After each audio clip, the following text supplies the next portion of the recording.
Esdras, chapitre 10.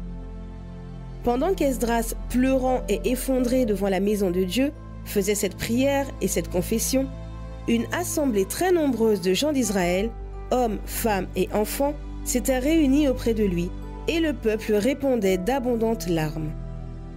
Alors Shekania, fils de Yéel, d'entre les fils d'Élam, prit la parole et dit à Esdras: « Nous avons été infidèles envers notre Dieu en épousant des femmes étrangères qui appartiennent au peuple du pays.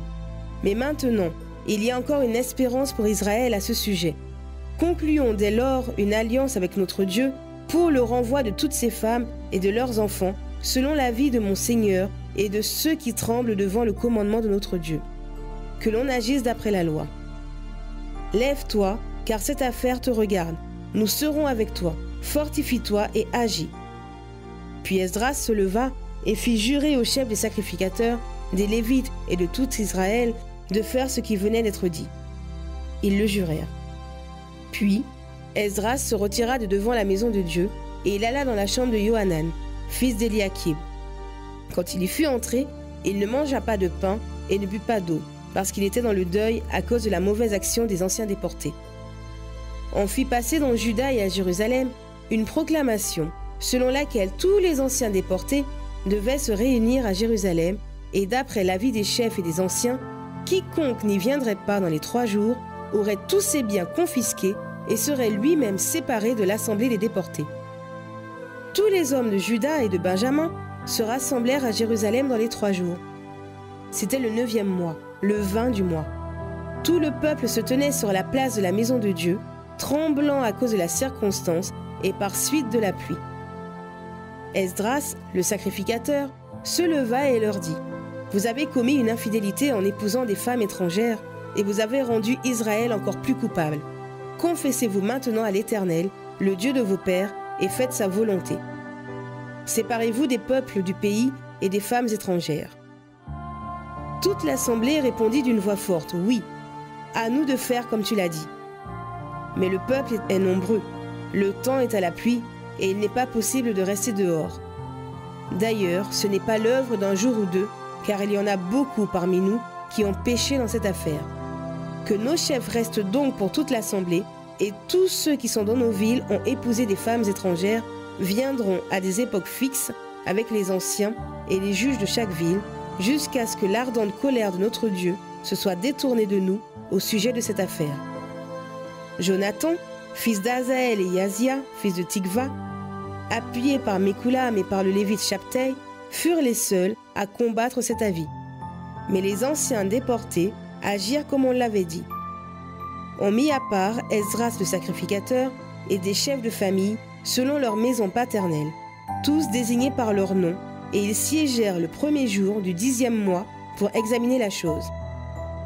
Le 1er jour du 1er mois, ils en finirent avec tous les hommes qui avaient épousé des femmes étrangères.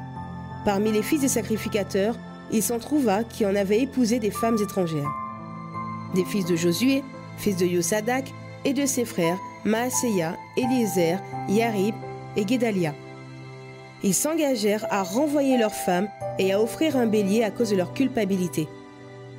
Des fils d'Imer, Anani et Zébadia, des fils de Harim, Maaseia, Éli, Shemaïa, Yéiel et Ozia, des fils de Pashur, Eljoénaïm, Maaseia, Ismaël, Nethanel, Yozabad et Éléazar.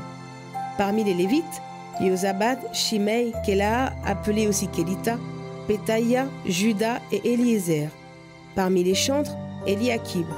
Parmi les portiers, Shaloum, Télem et Ouri. Parmi ceux d'Israël, des fils de Pariok, Ramia, Yizia, Malkiya, Miyaim, Eliazar, Malkiya et Benaïa. Des fils d'Élam, Matania, Zacharie, Yéel, Abdi, Yéromoth et Éli. Des fils de Zatou, Élionaï, Eliakim, Matania, Yérémoth, Zabad et Aziza. Des fils de Bébei, Yohanan, Anania, Zabei et Atleim. Des fils de Bani, Melkulam, Malouk, Adaya, Yacoub, Shel et Ramoth. Des fils de Pahat Moab, Adna, Kelal, Benaïa, Maseia, Matania, Betsalem, Binoui et Manassé. Des fils de Harim, Eliezer, Hikia, Malkia, Shemaïa, Siméon. Benjamin, Malouk et Shemaria. Des fils de Ascoum, Matnei, Matata, Zabad, Eliphélet, Yérémei, Manassé et Shimei. Des fils de Bani, Madei, Amram, Ouel, Benaya, Bédia, Keluhum, Vania, Mérémoth, Eliakib, Matania, Matei, Yassei. Bani, Binoui, Shimei, Shelemia, Nathan, Adaya, Maknamei, Shachei, Sharem, Azarel, Shelemia, Shemaria, Shalom, Amaria et Joseph. Des fils de Nebo, Yéel, Matitia, Zabad, Zébina, Yadel, Joël et Benaja. Tous ceux-là avaient pris des femmes étrangères et plusieurs en avaient eu des enfants.